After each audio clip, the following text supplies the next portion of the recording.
ठाणे जिल्हाधिकारी कार्यालय आणि राष्ट्रवादी काँग्रेस ठाणे शहर यांच्या संयुक्त विद्यमाने शनिवारी 29 जून रविवारी 30 जून 2024 रोजी मुंब्रा कौसा येथे मोफत दाखले वाटप शिबिराचं आयोजन करण्यात आलं आहे। या शिबिराचा खास करून विद्यार्थ्यांनी व नागरिकांनी लाभ घ्यावा असं आवाहन राष्ट्रवादी काँग्रेसचे प्रदेश प्रवक्ते ठाणे व पालघर समन्वयक ठाणे जिल्हा अध्यक्ष आनंद परांजपे व प्रदेश सरचिटणीस अल्पसंख्याक निरीक्षक नजीब मुल्ला यांनी केले आहे।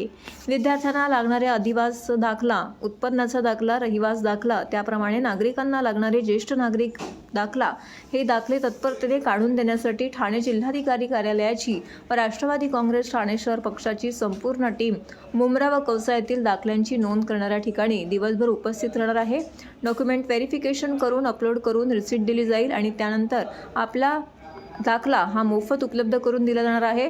तरी ठाणे जिल्हाधिकारी कार्यालय राष्ट्रवादी काँग्रेस ठाणे शहर यांच्या संयुक्त विद्यमाने शनिवारी 29 जून रोजी आफरीन हॉल जामा मस्जिदीच्या बाजूला दिनांक 30 जून 2024 रोजी मुबारक पॅलेस हॉल दुसरा मजला विरानी पेट्रोल पंपाजवळ कौसा मुंब्रा येथे सकाळी 10 ते सायंकाळी 5 या वेळेमध्ये हा कार्यक्रम आयोजित करण्यात आला आहे। तर विद्यार्थी आणि नागरिकांनी याचा लाभ घ्यावा असं आवाहन प्रदेश प्रवक्ते आनंद परांजपे आणि प्रदेश सरचिटणीस नजीब मुल्ला यांनी केले आहे।